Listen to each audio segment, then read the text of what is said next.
So good evening, everyone. Today we will discuss about the general overview of economic survey जो recently अभी union budget से पहले आया है. Yesterday we have discussed about the basic things of union budget, and now here is economic survey overview for 2020 and 21. So in this economic survey, there are two volume 1 and volume 2. अभी हम discuss करेंगे in volume 1 volume 2 क्या क्या ingredients उसमें रखे जाते हैं. But the first page of the economic survey booklet आपको कुछ इमेजेस मिलेंगी. These are very important for our prelims point of view. Like उसमें क्या क्या चीज इंडिकेट की गई है. First thing, these are Covid warriors. Okay, so this budget, this economic survey is dedicated to COVID warriors. उनको dedicate किया गया है. And second thing, V-shaped economic recovery. Indian economy की जो हमारी growth है वो किस तरीके से होगी? V-shaped. So second thing is this. First, COVID warrior. Second, V-shaped recovery of Indian economy. Third thing, the risk of Covid pandemic. और कौन कौन सी रिस्क है? Economy, health and life. ये तीनों चीजों को रिस्क है. इस रिस्क को हमने बैलेंस किया अपॉर्चुनिटी से. So we balanced risk with opportunities, and because of this opportunities creation हमारे पास क्या अवेलेबल हुई? वैक्सीन. आत्मनिर्भर भारत का कंसेप्ट हमने अपने आप फॉलो किया. मेक इन इंडिया, इंफ्रास्ट्रक्चर पे फोकस किया. रिफॉर्म्स कंटिन्यूअस हम इस लॉकडाउन फेज में लेके आए, सो दैट अपॉर्चुनिटीज क्रिएट हुई और we balance this risk with opportunities, जिसके कारण हमारी जो इकोनॉमी है उसके लिए क्या यहाँ पे कहा गया है? That the recovery of Indian economy will be in V shaped. सबसे पहले यहाँ पे डिक्लाइन हुआ. This is the phase of lockdown during Covid pandemic. And जैसे जैसे लॉकडाउन फेज आउट हुआ है तो क्या होगा यहाँ पे? Recovery, recovery of Indian economy. तो इस तरीके से ये वी शेप बनेगा. Now some basic things about economic survey. So this is the ministry of finance. ये मिनिस्ट्री ऑफ फाइनेंस के अंतर्गत आता है. और there is a department in this ministry of finance, that is department of economic affairs. It present the economic survey in parliament each and every year just before the union budget. The first economic survey was presented in 1950-51, and from 1950 to 51 to 1964 क्या हुआ? It was presented along with the union budget, and after 1964 it was delinked from the budget. और अब क्या हो गया? Till now जो situation है, just before the union budget अभी कब आ रहा है? 1 Feb को. जस्ट इससे पहले 31 जैन इसको क्या आ जाएगा? Economic survey each and every year. Okay, so department of economic affairs it present the economic survey. हमको ये चीज याद रखना है. This is important for our prelims point of view. And this document is submitted in both houses of parliament during the budget session. Right now अभी क्या चल रहा है? बजट सेशन चल रहा है. So 31 जैन से जैन में ही हमने इसको इकोनॉमिक अफेयर सर्वे को हमने देखा. And this survey reviews the development in the Indian economy over the previous 12 months. Means last year finance minister यही थी, Shrimati Nirmala Sitharaman, and she presented the union budget for 2020 and 21. जो बजट लास्ट ईयर प्रेजेंट किया गया था उसका ground implementation कितना हुआ है, यही चीज बताती है इकोनॉमिक सर्वे. और इसके अलावा इसमें कोई भी चीज नहीं है. ओके, और it is presented by Chief Economic Advisor, which is Mr. K.V. Subramaniam. So he is K.V. Subramaniam, he is Chief Economic Advisor. Now, what is the importance of economic survey for our UPSC? ठीक है, हमको कोई भी चीज पढ़नी है तो उसकी इंपॉर्टेंस हमको पता होनी चाहिए, अदरवाइज पढ़ने के लिए बहुत सारी बुक्स हैं। सो फर्स्ट ऑफ ऑल हमारे पास कौन कौन से हमारे सिलेबस में सब्जेक्ट्स हैं? Geography, economy, polity, governance. Governance means government schemes. Government schemes कई सारे सोशल सेक्टर्स, इकोनॉमिक सेक्टर्स को कवर करती हैं। सो हमारे लिए ये इंपॉर्टेंट है for our economy data point of view. Government schemes for various sectors, social sector, economic sectors and polity. Politics में भी क्या गवर्नमेंट ने जो स्कीम रन करी है उसका क्या इम्पैक्ट दिखाई देता है, ये सारी चीजें पॉलिटी में भी आती है। And further governance also. So it is very important for these topics or these subjects. And further, government की जितनी भी major initiatives और schemes है, उसकी ground reality, ground implementation और उसका जो feedback है, वो हमारे पास आता है। और it is very important for our UPSC prelims and as well as mains exam. Previous year question papers को अगर आप देखोगे तो आपको पता चलेगा कि कितने सारे questions in our prelims exam सिर्फ और सिर्फ स्कीम बेस्ड होते हैं, और उसमें वो जो स्कीम बेस्ड क्वेश्चंस हैं वो आपको डायरेक्टली इकोनॉमिक सर्वे से मिल जाएंगे। But yesterday I also told you that economic survey and union budget, ये दो चीजें कब पढ़नी है? जब हमको बेसिक चीजें पता होनी चाहिए। बेसिक चीजें मींस जो हमारा 10th फेब से जो हमारी क्लासेस स्टार्ट हो रही है, the vocab. Without knowing the vocab आपको पता ही नहीं होगा कि किसी चैप्टर में क्या लिखा हुआ है। Similarly in economic survey and budget में भी यही कुछ हाल है। डेटा हमारे लिए इंपॉर्टेंट नहीं है, उसकी एनालिसिस हमारे लिए इंपॉर्टेंट है। यूपीएससी डेटा ओरिएंटेड क्वेश्चंस नहीं पूछता, वो एनालिसिस ओरिएंटेड क्वेश्चंस पूछता है। ओके, सो हमारे लिए इकोनॉमिक सर्वे इसलिए इंपॉर्टेंट है। एंड फर्दर इन्वायरमेंट भी कई सारी स्कीम्स हैं जिस बेस्ड स्कीम को रिव्यू हमारे क्वेश्चंस में सीधे सीधे आ जाता है। Okay, and current policies, programmes of the government, उसकी जो डीप नॉलेज है। And further there are some reforms जो सजेस्ट किए जाते हैं इन दिस इकोनॉमिक सर्वे, वो डायरेक्टली आपको मेंस में मिल जाएगा, इन मेंस प्लस प्रीलिम्स। वहां पे ये बहुत इंपॉर्टेंट हो जाता है। And there are some issues which are appraised in economic survey, वो इश्यूज से रिलेटेड डायरेक्टली प्रीलिम्स में क्वेश्चंस मिल जाएंगे, like DBT, direct benefit transfer, like JAM, Jan Dhan, Aadhaar and mobile. Jan Dhan से क्या हुआ? जनधन से जिनके पास अकाउंट नहीं है, बैंक अकाउंट्स नहीं है, उनके बैंक अकाउंट को ओपन किया गया। एंड आधार को उस अकाउंट से लिंक किया गया। फर्दर मोबाइल को उस अकाउंट से और आधार से लिंक कर दिया गया। मींस डायरेक्टली गवर्नमेंट अब बेनिफिशियरी को उसके अकाउंट में ट्रांसफर कर रही है। Means from Delhi to beneficiary. और वो इट मे बी कि वो जो बेनिफिशियरी है वो कहीं पे भी हो सकता है, किसी भी रूरल एरिया में या अर्बन एरिया में, ऑल ओवर इंडिया। तो उसके अकाउंट में सीधे मनी जाएगा from Delhi. It means corruption zero हो गया। मींस यहां से अगर 1 रुपीज जाएगा तो यहाँ पे 1 रुपीज पहुंचेगा। Once upon a time in the era of Rajiv Gandhi क्या था कि 1 रुपए दिल्ली से चलता था और यहाँ पे कितने पहुंचते थे? कुछ 4 और 5 पैसे, 4 एंड 5 पैसे।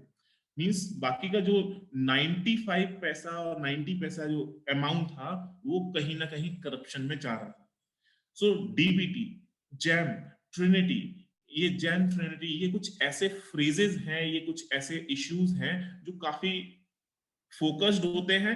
एंड फर्दर यूपीएससी के जो एग्जामिनर है, एग्जाम जो क्वेश्चन बनाता है, वो बहुत हाईलाइट करता है क्वेश्चन को, लाइक चक्रव्यूह challenge, last year economic survey, and last year आपको मिलेगा ट्विन बैलेंस शीट प्रॉब्लम। तो बिल्कुल बाकायदा ये जो टर्म है, twin balance sheet problem, good economics is good politics, translating potential into actuality, and चक्रव्यूह चैलेंज, ये सभी ऐसे टर्म्स हैं जो सीधे सीधे कॉपी कर लिए जाते हैं आपके mains and prelims exam. So इस तरीके से इकोनॉमिक सर्वे हमारे लिए इंपॉर्टेंट है। Now come to economic survey, इसके दो पार्ट हैं, वॉल्यूम 1 एंड वॉल्यूम 2। वॉल्यूम 1 में आपको क्या मिलेगा? Conceptual and analytical issues, means वहां पे आपको डेटा नहीं मिलने वाला है, वहां कॉन्सेप्ट मिलने वाला है। मींस ये हमारे लिए मेंस प्लस प्रीलिम्स दोनों के लिए इंपॉर्टेंट है, बिकॉज स्टेटमेंट वाइज जो क्वेश्चन है इन आर प्रीलिम्स एग्जाम, वो किस से मिलने वाले हैं आपको? कंसेप्चुअल और एनालिटिक इश्यू से। वही जो वॉल्यूम 2 है, state of economy, various sectors of economy, उनका क्या डेटा है, उससे रिलेटेड सारी चीजें आपको मिलेगी। लाइक फॉरेनर्स, एक छोटी सी चीज है जो यहाँ पे डिस्कस कर लेते हैं। For example tourism, tourism sector अगर हम यहाँ देखते हैं तो फॉरेनर्स एंड इंडियंस, सबसे ज्यादा फॉरेनर्स किस स्टेट में गए? 1 2 3। इंडियंस कहां पे घूमने गए? 1 2 3। ठीक है, इस तरीके से कुछ स्टेट्स को आपने रैंक कर दिया, तो ये डेटा हमारे लिए इंपॉर्टेंट होता है। ठीक है, तो ये डेटा कहां मिलेगा? In volume 2। तो वॉल्यूम 1 एंड वॉल्यूम 2 दोनों ही इंपॉर्टेंट है, दोनों में ही लगभग 350 प्लस पेजेस हैं। सो within one lecture I cannot define full economic survey summary। तो यहाँ पे जस्ट एक जनरल ओवरव्यू देने के लिए मैंने इस सेमिनार को रखा हुआ है। Okay, so in first chapter जिसमें कंसेप्ट मिलता है इन दिस इकोनॉमिक सर्वे, कौन कौन से चैप्टर्स हैं? Saving lives and livelihood amidst a once in a century crisis. अब देखो इसका जो फर्स्ट पेज है ना, फर्स्ट पेज कहाँ गया? ये फर्स्ट पेज पे ही सबसे ज्यादा फोकस किसको दिया गया है? Corona. Corona is the main धुरी जो जिसके ऊपर सब चीजें बैलेंस है। इवन इंडिया को भी इसके ऊपर टॉप पे रख दिया है और इंडिया को कवर कर रहे हैं ये covid warriors. It means corona becomes a very important. It means science and tech में आप तैयार रहिए कोरोना से रिलेटेड एक क्वेश्चंस को सामने सॉल्व करने के लिए।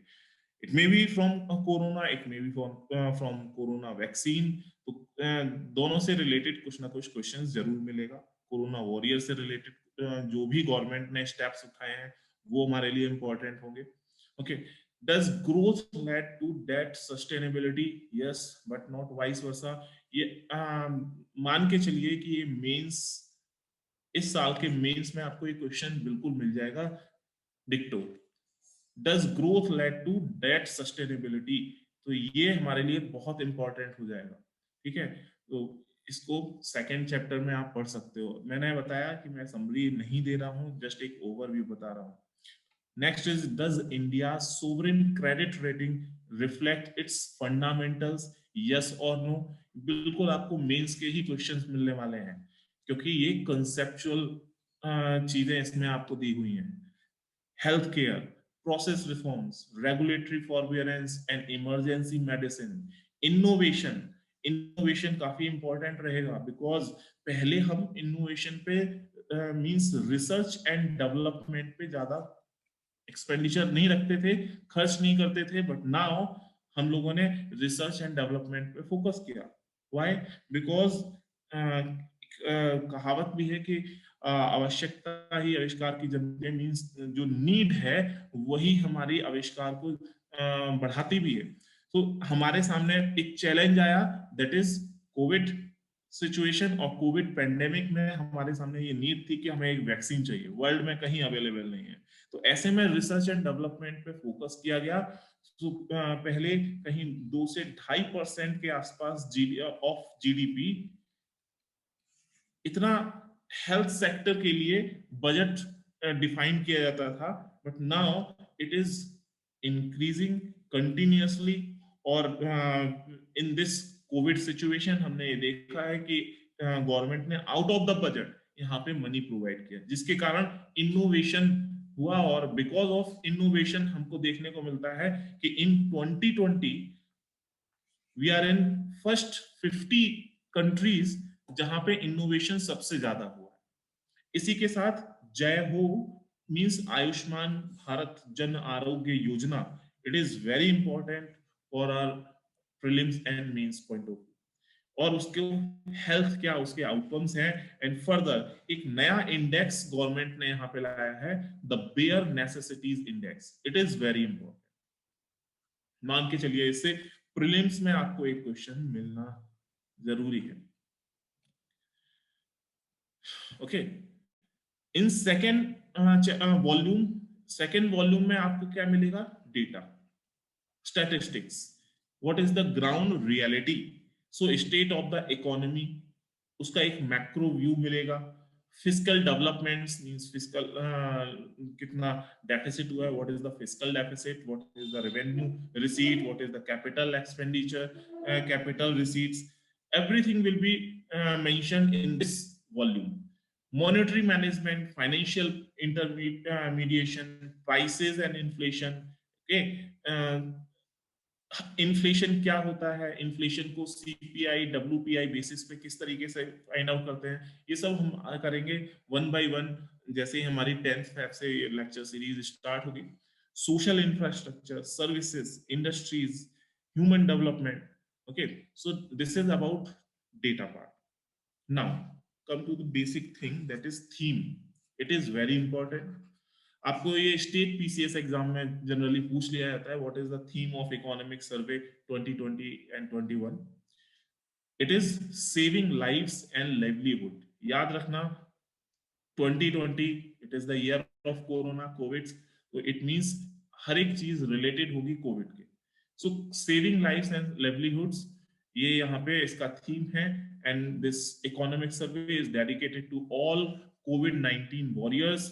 और इसमें 4 मोस्ट इंपॉर्टेंट थिंग्स हैं, और वो क्या क्या है? Saving lives and livelihoods, Covid warriors joined hands to uphold India, and we shaped economic recovery, and opportunities outweigh risk, means risk से हमने opportunity किस तरीके से create की और किस तरीके से risk को हमने opportunities से balance किया है। Okay, so these are 4 most important things, or you can say it is the crux of economic survey 2020 and 21, 4 most important. And further economic survey app भी लॉन्च किया गया है by finance ministry, so that easily हम इस document को access कर सके। सो this is economic survey app, you can download it from Google play store. Okay, so economic survey of India, ये आपको ऐप मिल जाएगा। This is the first time, और इसमें एक बेसिक चीज क्या निकल के आई है, that the growth rate of for fiscal year 21, it is minus 7.7% for fiscal year 21. Okay, and economic survey and real growth rate for fiscal year 22, it is assumed as 11.5%, and this is the IMF, International Monetary finance, जो आपके IMF institute है उसने यहाँ पे estimate दिया हुआ है। India की जो ग्रोथ रेट होगी इन नेक्स्ट फाइनेंशियल ईयर, वो कितना होगा? 11.5। मींस अभी देखो नॉर्मली पहले कितना चलता था, लगभग 6.5% के आसपास ग्रोथ रेट हमारी ऐसी थी। एकदम से यहाँ -7.7 होता है, मींस यहाँ पे कहीं -7.7% है। because of this corona, because all economic activities has been stopped, और लॉकडाउन था हर जगह, और because of this unemployment increase हुआ, लोगों की जॉब गई, सारी चीजें आपको सारी कहानी पता ही है। तो यहाँ पे माइनस में ग्रोथ देखने को मिलता है। अब इसके बाद जो रिकवरी होगी वो किस रेट से होगी? 11.5%। तो इसके कारण ये क्या किस तरीके का एक कर्व बना?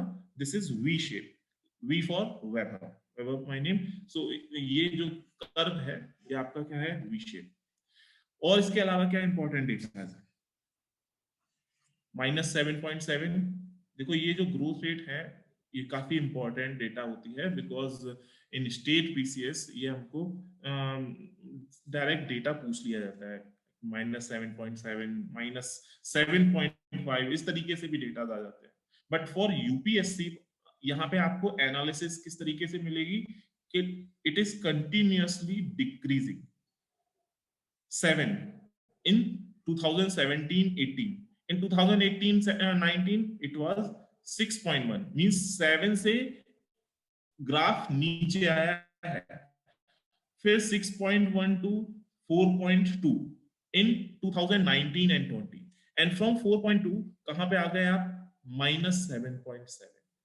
एंड इट इज एक्सपेक्टेशन कि हमारी जो एक्सपेक्टेशन है कि हमारी जो रिकवरी होगी वो 11, यानी कि डबल डिजिट के पास जाएगी। The growth rate of India would be 11%।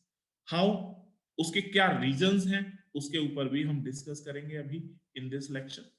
Fiscal deficit, yesterday we have seen what is the fiscal deficit.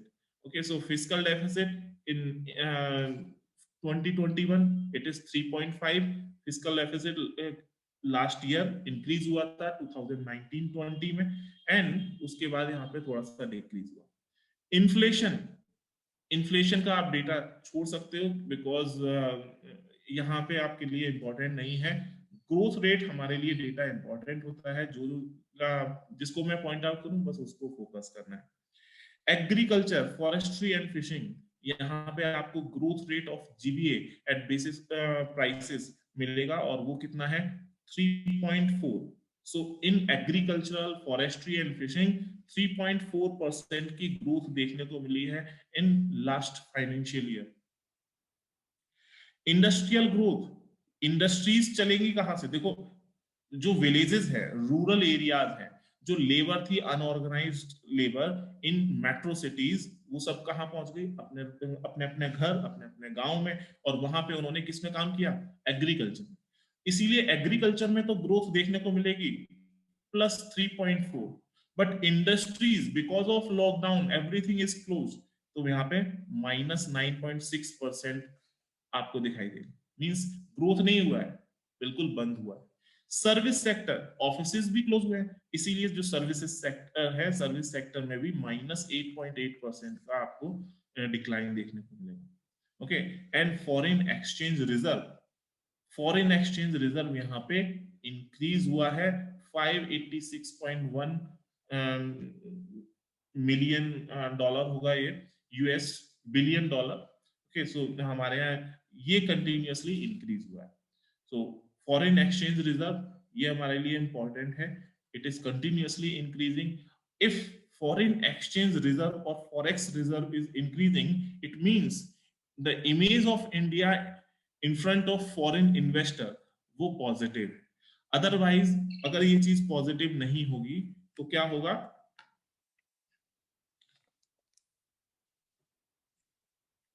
no one will invest in India, and because of that forex reserve will decline। ठीक है, सो forex ये हमारे लिए important data है। Next is current account balance. So current account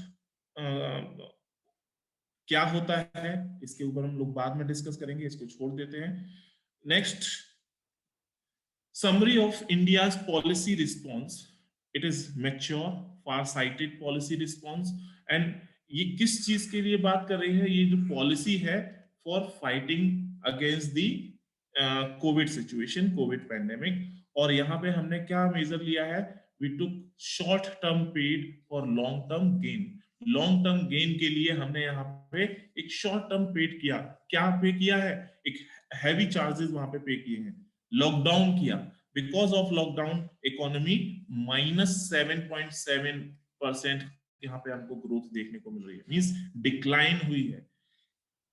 ये जो payment हमने किया है अपने लॉन्ग टर्म गेन के लिए किया है। अगर यहाँ पे लॉकडाउन नहीं किया जाता, what could be happen, India में पॉपुलेशन ज्यादा है, population density is also high, means exponential rate पे कोविड इंक्रीज होता, स्प्रेड होता, और बिकॉज ऑफ दिस जो ह्यूमन रिसोर्स और ह्यूमन कैपिटल ऑफ इंडिया है वो डिक्लाइन होता, उसकी डेथ ज्यादा होती, उसके कारण इंडिया को लॉन्ग टर्म डेफिसिट होता।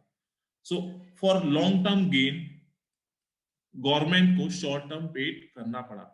सो India recognise that while GDP growth will recover but human lives can not be brought back. जितने भी लोग बिकॉज ऑफ कोरोना चले गए हैं उनको हम वापस नहीं ला सकते, बट जीडीपी ग्रोथ जो अभी -7.7% है, डेफिनेटली हम 11.0 नहीं तो इट इज द टारगेट, ये हमारा एक टारगेट हो सकता है, एस्टिमेशन हो सकता है। हम अगर 9.5 या 9.9 भी अचीव करते हैं then it is okay, because GDP growth rate को हम इंक्रीज कर सकते हैं। दैट्स वाई लॉकडाउन सही था। India was the only nation to announce a slew of structural reforms.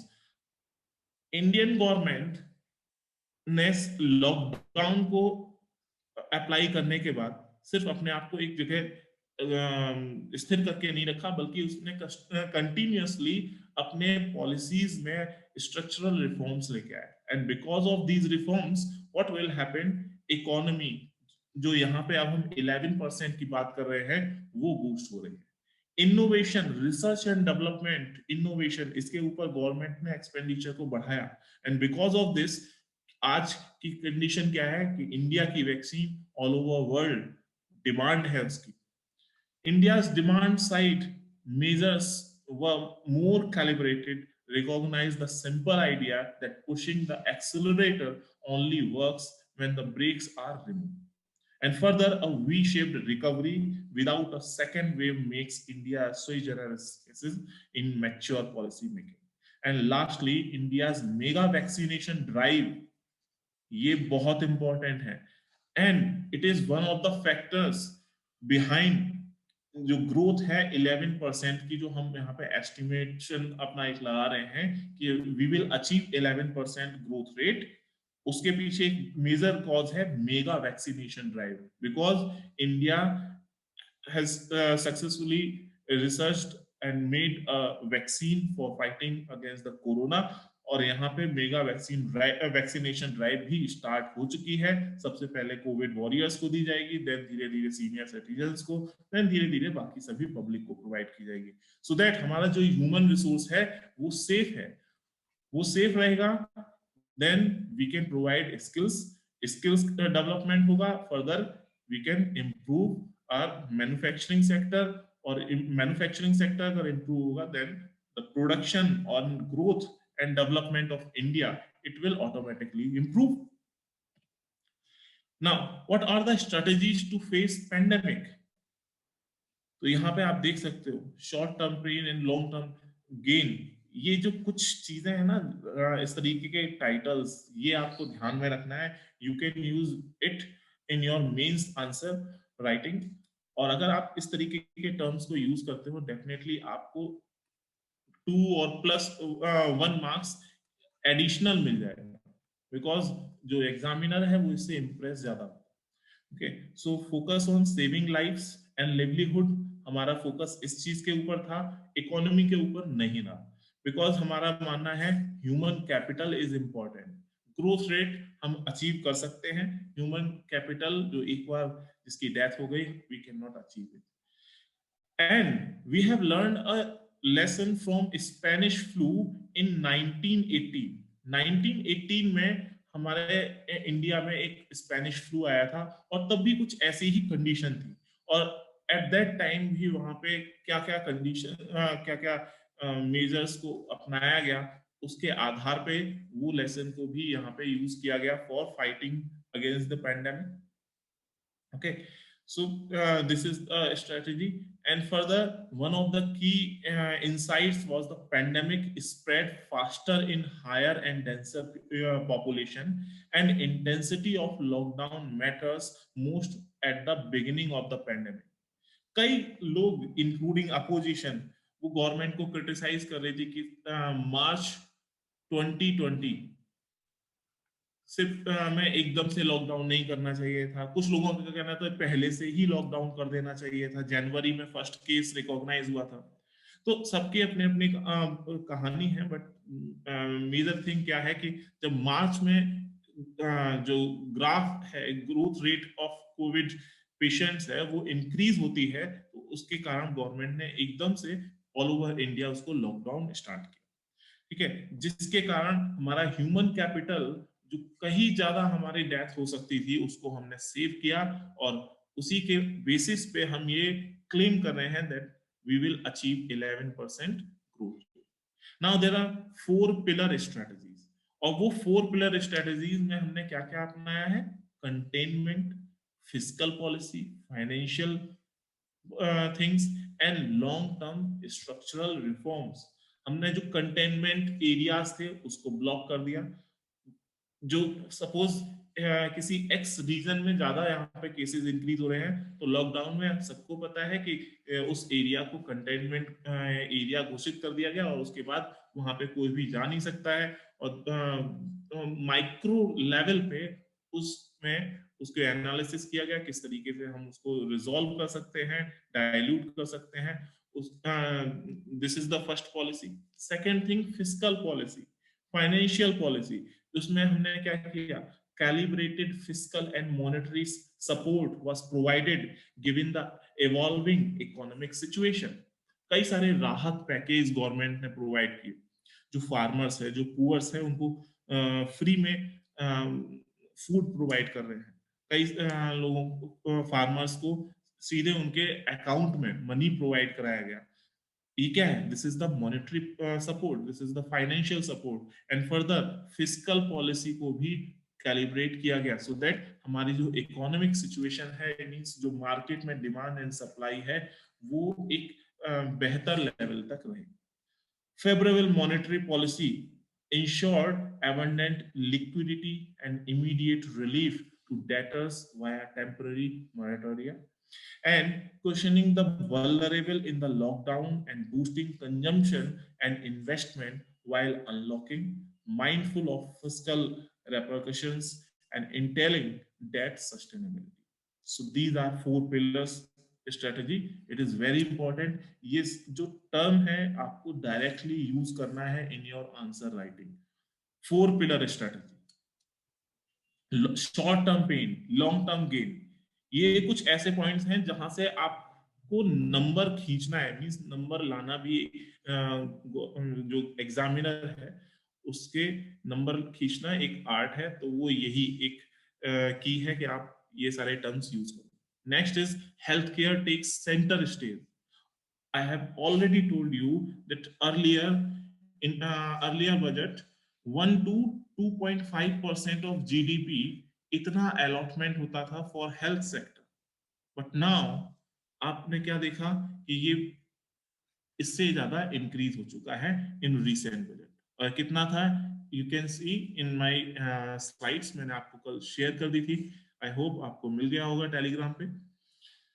So health care, health sector हमारे लिए अब इंपॉर्टेंट हो चुका है। सो health sector, education, innovation, means research and development, ये एरियाज आप देखोगे इस पे गवर्नमेंट अब फोकस कर रही है, because we are on the edge of developed country. Because जो डेवलपिंग कंट्रीज वाला फेज है वो हम लोगों ने क्रॉस कर लिया है, डेवलप्ड कंट्रीज के पास में हम आ चुके हैं। डेवलप्ड कंट्रीज कुछ ही सालों में हो भी जाएंगे। सो इसीलिए अब हमारे पास मनी भी है, टाइम भी है, then why not we can invest on health sector, education, जो अभी तक पिछड़ा हुआ था। ठीक है, I already told you a story about Mughal era, Babur, Shahjahan, Babur, Humayun and Akbar. इनके पास ज्यादा टाइम नहीं था, तो बस क्या करते थे, दूसरों का जो फोर्ट था उसको कैप्चर कर लेते थे, अपना नाम लगा देते थे कि now it is this property related to Babur, this property related to Humayun, this property related to Akbar। Akbar ने थोड़ा बहुत कंस्ट्रक्शन का काम करवाया भी, but Shahjahan and Jahangir, Jahangir and Shahjahan, इनके पास ऑलरेडी अकबर ने खूब सारा मनी प्रोवाइड कर दिया था, इसीलिए अब ये अय्याश भी हो गए। और जब अय्याश हुए तो उनको क्या करना होगा? आर्ट, आर्ट में उनका दिमाग लगेगा, आर्ट के साथ साथ कंस्ट्रक्शन बहुत अच्छा कराएंगे। ताजमहल जब बनेगा मार्बल का, तो उसमें कई सारे डायमंड्स और बहुत सारे कुछ ना कुछ लगवाया जाएगा। तो ये सारी चीजें क्या है, means now they are developed. Developing phase था बाबर से अकबर तक, अकबर ने डेवलपिंग फेज को पूरा किया, और उसके बाद जहांगीर डेवलप्ड फेज में आ चुका था। इसी के कारण वहां पे ये सारी चीजें देखने को मिलती है। और ऐसे ही अब इंडिया है, अब हेल्थ सेक्टर, एजुकेशन, इनोवेशन, इन सब चीजों के ऊपर हमारा फोकस होगा। Now next, V shaped recovery. So पहले कहाँ कितना होता था, 6.5% प्लस में, यहाँ पे ग्रोथ रेट हमारी डिक्लाइन हुई -7.7%। नाउ अब हम लोग एस्टिमेट लगा रहे हैं it will be 11%, +11%। So V shaped हमारा रिकवरी हो रहा है, इस चीज को हमको ध्यान रखना है। And what are the reasons of V-shaped recovery? It is very important for our prelims point of view. First is mega vaccination drive. जब हमारी मेगा वैक्सीनेशन ड्राइव होगी, so that human capital, human resource, अब उसको डर नहीं है corona का, और अब वो अपने ऑफिस जा सकता है, अपनी डे टू डे जो एक्टिविटीज पहले थी बिफोर मार्च 2020, वो सारे काम अब हो सकते हैं। मींस हमारी जो इकोनॉमी है बहुत तेजी से आगे बढ़ने वाली है, बिकॉज हमारे मार्केट में ऑलरेडी एक डिमांड बन चुकी है, सप्लाई एक ऑब्स्ट्रक्ट थी, मैन्युफैक्चरिंग नहीं हो पा रही थी, सप्लाई ब्लॉक थी, डिमांड कंटिन्यूअस हो रही थी। तो इसीलिए डिमांड को फुलफिल करने के लिए एक बूस्ट मिलेगा by this mega vaccination, right? Second thing, resurgence in high frequency indicators. And what are the high frequency indicators? Like power demand. Power demand increase हो चुकी है, घर पे बैठे हैं, मोबाइल देख रहे हैं, टीवी देख रहे हैं, कुछ ना कुछ चल रहा है, नेटफ्लिक्स वगैरह, तो वहां पे हमारी पावर डिमांड तो है ही, पावर डिमांड जनरेशन हुआ है। Second thing, rail freight, construction का काम, इस तरीके के जो कंस्ट्रक्शन के काम थे इंफ्रास्ट्रक्चर से रिलेटेड, उसको ब्लॉक नहीं किया गया था। And e way bills, GST collection, GST collection all time high रहा है in December 2020, and steel consumption it is also increasing. So these are high frequency indicators, जिसके बेसिस पे क्या कहा जा रहा है, बिकॉज ये किससे रिलेटेड है, core industries. What are core industries? Iron, power, cement, steel, these are core industries. Means इनका यूज हर जगह होगा ही होगा। मीन्स बिल्डिंग बनाना है, यू विल रिक्वायर इट। कोई इंडस्ट्री लगानी है, then you will require it. Agriculture में कोई काम होगा, मीन्स मशीनरी होगी, आयरन, स्टील, पावर, उसका यूज होगा। ओके, इसी में तो ये सारी चीजें क्या है, core industries. Means core industries में रिसर्जेंस देखने को मिलता है। And the fundamental of the economy remain strong as gradual scaling back of lockdowns along with the support of Atmanirbhar Bharat mission have placed the economy firmly on the path of revival. हमारी जो make in India concept है, make in India, so that India will be आत्मनिर्भर, self sufficient हो जाए, self reliant हो जाए, so that हमारा जो इंपोर्ट हम अभी तक करते थे बहुत सारी चीजों का, अब वो हम अपने घर में ही बनाएंगे, पेमेंट हम अपने घर में ही करेंगे। मींस हमारी इकोनॉमी ग्रो करेगी और तेजी से ग्रो होगी। दैट्स व्हाई हम लोग ने एक एस्टिमेशन लगाया है कि हमारी जो ग्रोथ रेट होगी that will be 11%। Now service sector को देख लेते हैं। Service sector, although this service sector accounts for over 54% of India's GVA. What is GVA? Gross value added. What is gross domestic product? GDP, GNP, ये सारी चीजें हम लोग discuss करने वाले हैं अपने लेक्चर सीरीज में। स्टार्टिंग के 2 या 3 लेक्चर में ही ये सारी चीजें कवर हो जाएंगी। बट यहाँ पे हमको क्या देखने को मिला है कि यहाँ -8.8% की डिक्लाइन हुआ है in service sector, while in agriculture growth देखने को मिली है 3.4%। जो एग्रीकल्चर सेक्टर है, द प्रोडक्शन और the support from agriculture in are GDP, वो हार्डली कितना है अभी 14% के आसपास मान के चलते हैं। इसी एग्रीकल्चर ने ही हमारे इस कोविड सिचुएशन में सब कुछ संभाला है। ग्रोथ किसी की देखने को मिली है तो सिर्फ और सिर्फ एग्रीकल्चर की। इसके अलावा इंडस्ट्रियल सेक्टर और सर्विस सेक्टर दोनों में हमें डिक्लाइन देखने को मिला है। ओके, सो ग्रोथ 3.4% की रही है, ये डेटा हमको याद रखना है। एंड एक्सपोर्ट भी हमारा हुआ है in 2019-20। The major agriculture and allied export destinations कौन कौन से हैं? USA number 1, second Saudi Arabia, third one is Iran, fourth Nepal and fifth is Bangladesh. Top agriculture and related products exported from India, जो export हुआ हो तो उसमें आता है आपके मरीन प्रोडक्ट्स, मींस फिश, जो आपके मरीन फिशेज हैं, जो भी फूड या मिनरल्स वगैरह हैं, सारी चीजें। Second basmati rice, buffalo meat, spices, non basmati rice, cotton raw, oil meals, sugar, castor oil and tea. So these are top agricultural related products जो हमारे इंडिया से एक्सपोर्ट होते हैं। सबसे ज्यादा marine products, fishes. Live stock की अगर हम बात करें तो live stock in total agriculture and allied sector GBA has increased from 24% to 28% in 2018 and 19। Means live stock का जो कंट्रीब्यूशन है वो भी इंक्रीज हुआ है। Okay, growth rate of agriculture sector it is also increased, means agriculture portion पे हमेशा से ही जो गवर्नमेंट का फोकस है रहा है। एंड फर्दर जो अभी रिसेंटली 3 नए लॉज लाए गए जिसके कारण अभी बहुत कुछ दिल्ली में चल भी रहा है, उसको अपोज किया जा रहा है बाय सर्टेन ग्रुप्स। अलग अलग राय हो सकती है, आपकी भी मेरी भी, बट हमको क्या करना है, न्यूट्रल होके चीजों को समझना है। What are the basic problem of farmers, उसको क्या क्या प्रॉब्लम्स फेस करनी पड़ती है आफ्टर हार्वेस्टिंग, बिफोर सीडिंग। ये मेन चीजें हैं। इन प्रॉब्लम्स को जब हम जानेंगे देन वी विल नो कि ये जो फार्म लॉज आए हैं वो फार्मर्स के लिए पॉजिटिव हैं और नेगेटिव है, ये आप अपने आप डिसाइड कर सकते हैं। Okay, so food processing industry, normally each and every agricultural product उसकी एक लाइफ होती है, और उस लाइफ को हम कैसे इंक्रीज कर सकते हैं? Via food processing. It means food processing industry जितना ज्यादा होगी किसी इकोनॉमी में, फूड प्रोसेसिंग होगी, और हमारा जो फूड वेस्टेज हो जाता था वो फूड अब सेव होगा। इट मींस न्यूट्रिशनल वैल्यू जो पुअर तक नहीं पहुंच पा रही है उसको हम पहुंचा पा रहे हैं।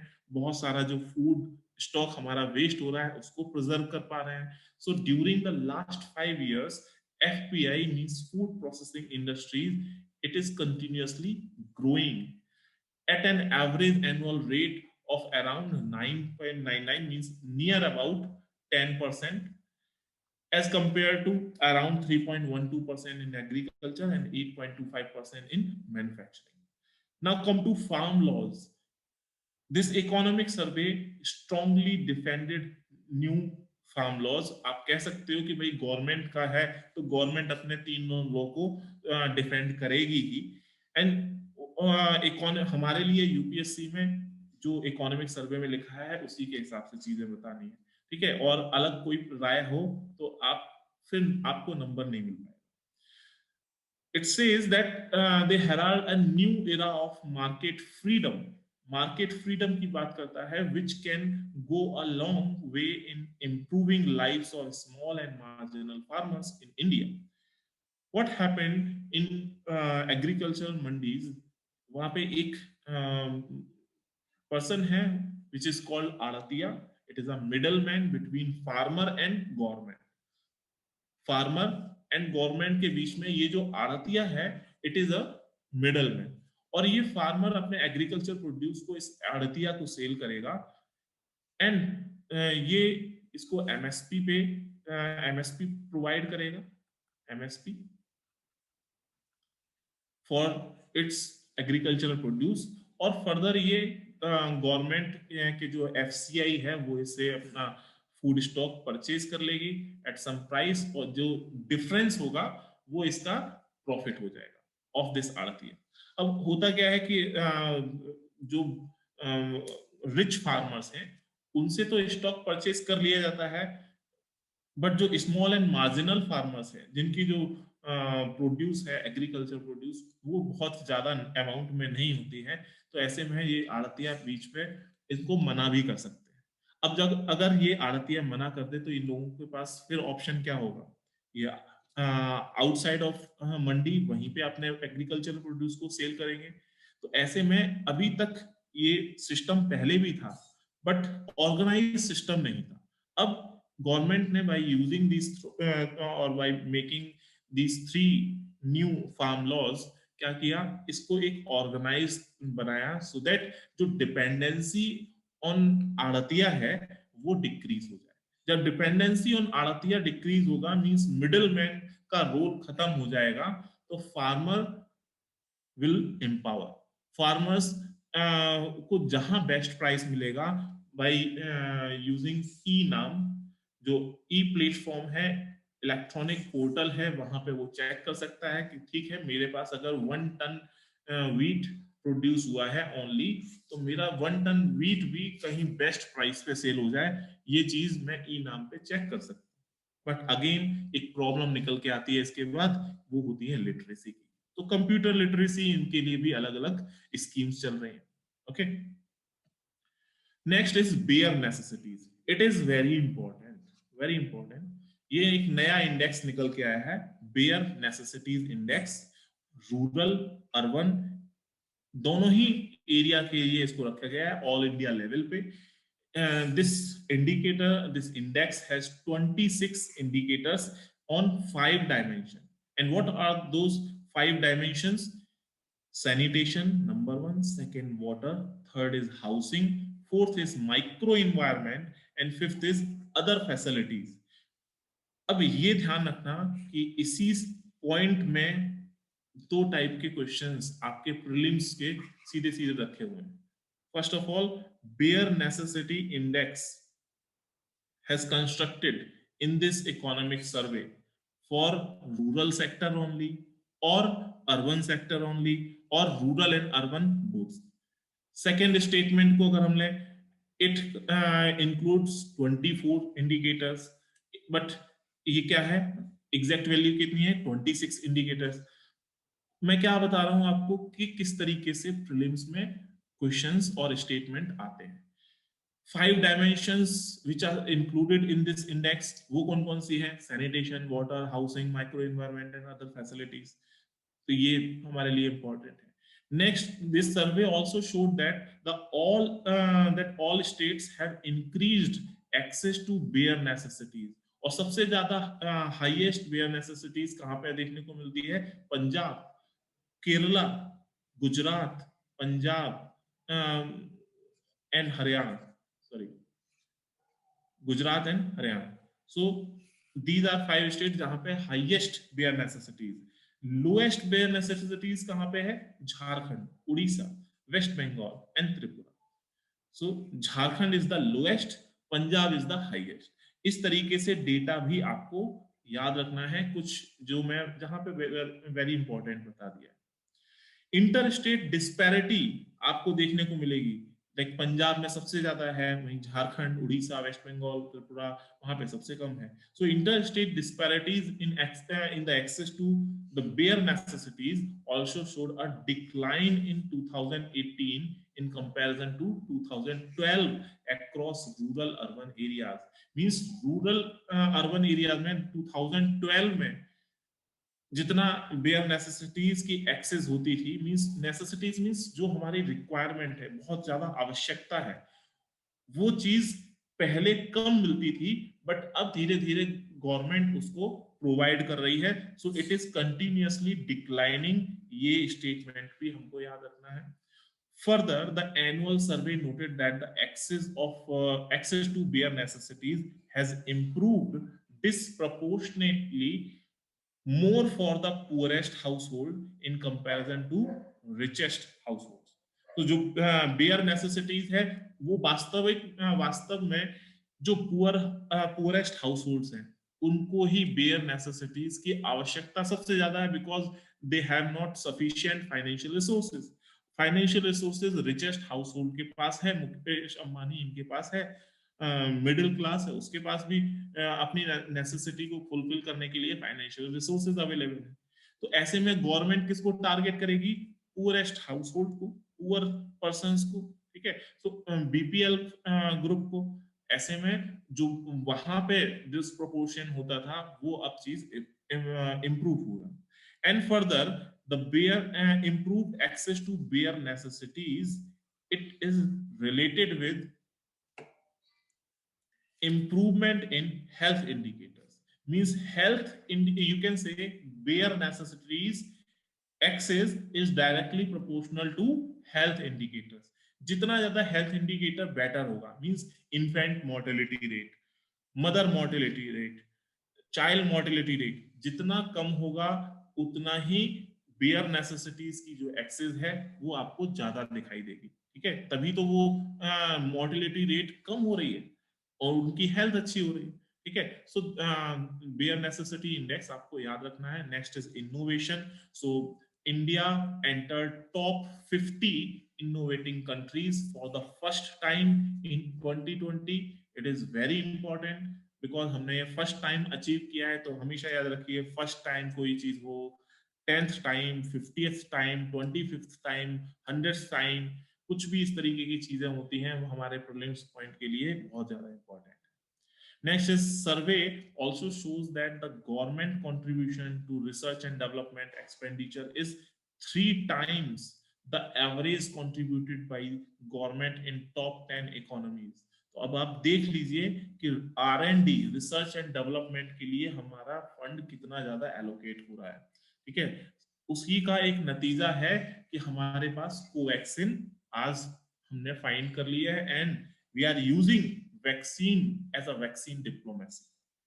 Further, the survey noted that India's business sector contribute much less to gross expenditure on research and development. And the resident share in patent application, जो पहले पेटेंट एप्लीकेशन होती थी, पेटेंट क्या होता है? सपोज मैंने एक नया तरीका निकाल लिया, लाइक इंडिया ने एक कोवैक्सिन बनाई और ये जो कोवैक्सिन है इंडिया ने अपने मेथड से बनाया है, इसमें और किसी का योगदान नहीं है, ठीक है। तो हमने क्या करा लिया, इसका एक पेटेंट करा लिया, मींस इसका मैन्युफैक्चर कौन करेगा? Only India. सो इंडिया में जितना ज्यादा इनोवेशन होगा तो लोग पेटेंट भी ज्यादा कराएंगे। तो in India the patent application it is continuously increasing, it means innovation यहाँ पे हो रहा है। And India has to focus more on strengthening institutions business sophistication to improve its performance on innovation output. तो इनोवेशन में हमको ये सारे मेन पॉइंट्स याद रखने हैं, ठीक है। सो this is about the general overview of economic सर्वे, ठीक है। सो अब इसमें कोई प्रॉब्लम अगर आपको हो तो आप पूछ सकते हो, इसमें कोई ऐसी नई बात मैंने कुछ नहीं बताया हुआ है although.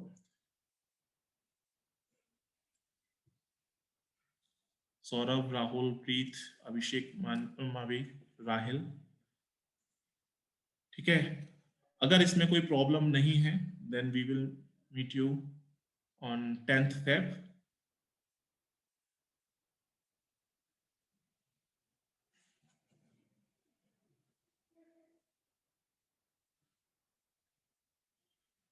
What do we mean by micro environment? Okay, micro and macro, ठीक हो। देखो कोई भी चीज है ना, हम माइक्रो मैक्रो से छोड़ो, माइक्रो मैक्रो इकोनॉमी भी होती है, ठीक है। Micro economics, macro economics, micro और मैक्रो में डिफरेंस क्या है? जैसे फॉर एग्जांपल दिल्ली में कई सारे स्कूल्स हैं, उस दिल्ली में जितने भी स्कूल्स हैं, सपोज इन राजेंद्र नगर और इन करोल बाग कोई पर्टिकुलर एक XYZ स्कूल है, उसमें एक साल में कितने एडमिशन हुए हैं। If you are checking this data, it means you are talking about micro level analysis. हर एक स्कूल में कितना कितना एडमिशन हुआ है। Now macro level, macro means एक ओवरव्यू ऊपर से आप देख रहे हो, मींस इन दिल्ली इस साल कितने एडमिशन हुए हैं, that is macro. So micro environment में क्या होगा, जब आप एनवायरनमेंट की सर आपको पढ़ाएंगे तो आपको पता चलेगा कि एनवायरनमेंट से रिलेटेड एक बायोम है, बायोम में भी कई सारे सेक्शंस बने हुए हैं, ठीक है। तो उसमें भी एक छोटे छोटे लेवल जो होंगे वो आपको एनवायरनमेंट वाले सर पढ़ा देंगे।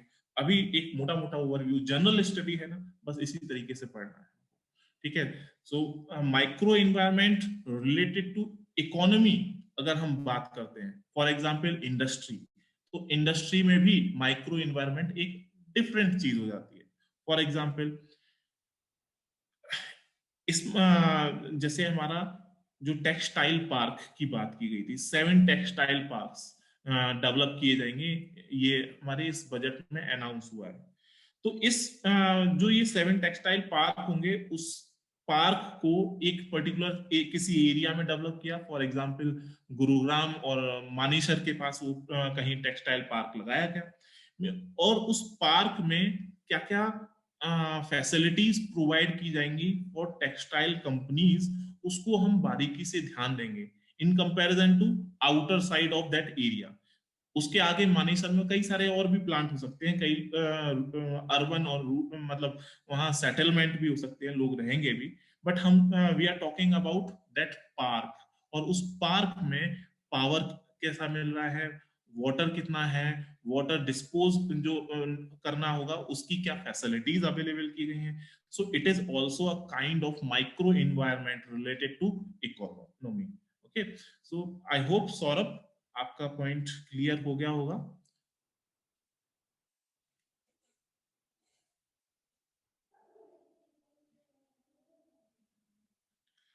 Budget and survey notes prepare कराएंगे, बिल्कुल कराएंगे, आपको सारी चीजें अवेलेबल होंगी राहिल। और हमारा general budget, if you see the syllabus in GS paper 3, तो उसमें आपको सेकंड या थर्ड टॉपिक मिलेगा general general budget, government budgeting का। तो गवर्नमेंट बजटिंग वाला चैप्टर होगा, तो बजट और सर्वे दोनों के हम शॉर्ट नोट्स आपको जरूर प्रोवाइड कराएंगे, definitely. Anything else?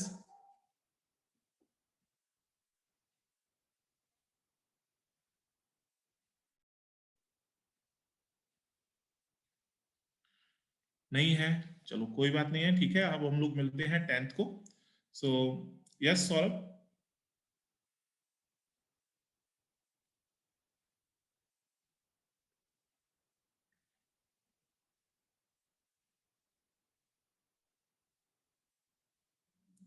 Any query Saurabh?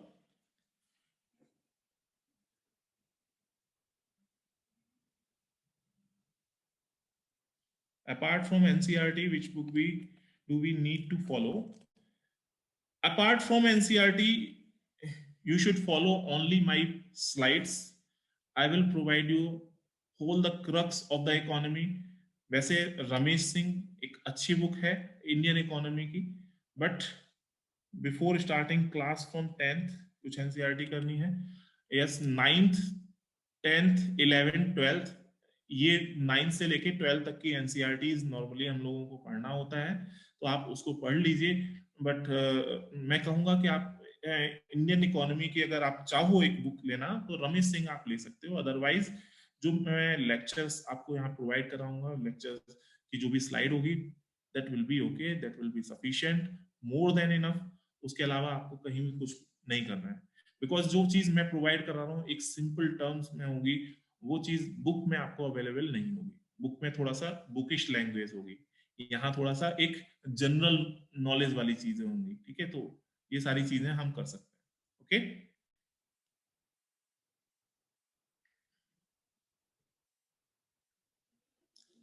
ठीक है, आई होप क्वेरीज आपकी शांत हो गई होगी, और भी अगर कोई क्वेरी होगी then you can contact at Edubase group, ठीक है। So good night and bye bye.